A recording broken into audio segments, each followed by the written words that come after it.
ঈদযাত্রায় ঢাকা-টাঙ্গাইল যমুনা সেতু মহাসড়কে ঘরমুখো মানুষ ও যানবাহনের চাপ বেড়েছে।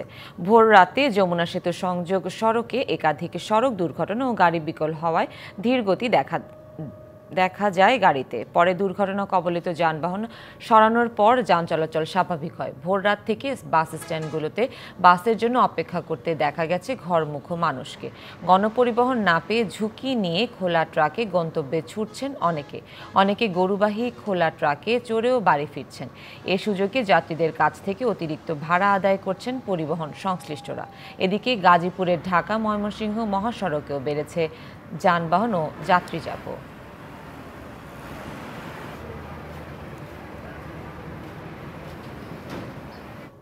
এ বিষয়ে বিস্তারিত জানাতে সরাসরি যুক্ত হচ্ছেন সহকর্মী সোহেল তালুকদার। সোহেল, মহাসড়কে এবার গাড়ির চাপ কেমন দেখছেন? কোনো অভিযোগ আছে কিনা যাত্রীদের? বিস্তারিত জানাবেন।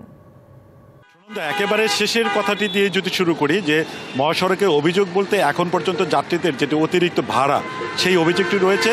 তবে যেটি আগামীকাল থেকে যেটি ঈদের পূর্ণ যাত্রা যেটি শুরু হবে এবং মহাসড়কে চরম চাপ যেটি লক্ষ্য করা যাবে, কিন্তু সেটি আজকেই কিন্তু আপনি শুরু হয়ে গিয়েছে। আপনি দেখতেই পাচ্ছেন যে মহাসড়কের এলেঙ্গার এই অংশে যাত্রীবাহী গাড়ির যেমন চাপ রয়েছে, ছোট ছোট যানবাহনের চাপ রয়েছে, মোটরসাইকেলের চাপ রয়েছে, এবং আমরা দেখেছি যে খোলা পিকআপেও কিন্তু যাত্রীরা যাচ্ছেন এবং এই বাস স্ট্যান্ড এলাকায় কিন্তু অপেক্ষমান প্রচুর মানুষ যেটি গন্তব্যে যাবেন, কিন্তু গণপরিবহন সংকটের কারণে তারা দীর্ঘ সময় দাঁড়িয়ে থাকছেন এবং অতিরিক্ত ভাড়া দিয়ে তারা গন্তব্যে যাচ্ছেন।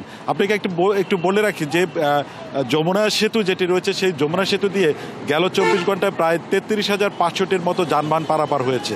উত্তরের যে 21টি জেলার মানুষ যাতায়াত করেন এবং সেটি স্বাভাবিক সময়ে 15 থেকে 20,000 গেলেও ঈদ যাত্রায় সেটি এখন আজ পর্যন্ত আমরা যদি বলি প্রায় 13,500 যানবাহন পারাপার বেশি হয়েছে। এবং এ থেকেই কালার এক্সপার্ট, জর্জ স্যাপ এবং মাইল্ড অন হ্যান্ডস টেকনোলজি সমৃদ্ধ অরিক্স ক্রিস্টাল ওয়াশ আপনার বোঝা যায় যে মানুষের মধ্যে ঈদ যাত্রা শুরু হয়ে গেছে। তবে এই আইন শৃঙ্খলা রক্ষাকারী বাহিনী বা মহাসড়কে যারা দায়িত্ব পালন করেন, তারা যেটি বলছেন যে পর্যায়ক্রমে বা একযোগে যখন পোশাক পল্লীগুলির ছুটি ঘোষণা করা হবে, সেই সময়টাই কিন্তু মহাসড়কে একটি তীব্র যানজট তারা বলছেন যে সেটি হতে পারে। সেটি বুধবার বিকেল থেকে নিয়ে বৃহস্পতিবার এবং শুক্রবার সকাল পর্যন্ত এই মহাসড়কে কিন্তু যারা উত্তরে যাত্রা করবেন, সেক্ষেত্রে যমুনা সেতুর উপরে একাধিক সড়ক দুর্ঘটনা সহ নানান কোনো কারণেই কিন্তু তাদের দীর্ঘ ভোগান্তি হতে পারে।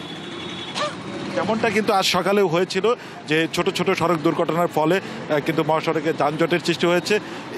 যেটি বলছেন যে ফিটনেসবিহীন যানবাহন যেটি মহাসড়কে চলাচল করে এবং প্রচুর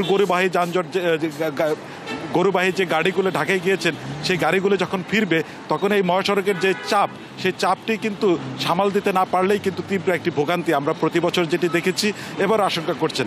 তবে সাধারণ মানুষ যারা রয়েছেন তারা খুব করে প্রশাসনের প্রতি দৃষ্টি রাখতে বলছেন যে এই ফিটনেসবিহীন যানবাহনগুলি যেটি মহাসড়কে বিকেল হয়ে যায় এবং সেতুর উপরে বিকেল হয়ে যায়, সেই গাড়িগুলোকে যদি ঢাকা থেকেই বন্ধ করে দেওয়া যায় তাহলে কিন্তু এই মহাসড়কে কিছুটা স্বস্তির হতে পারে।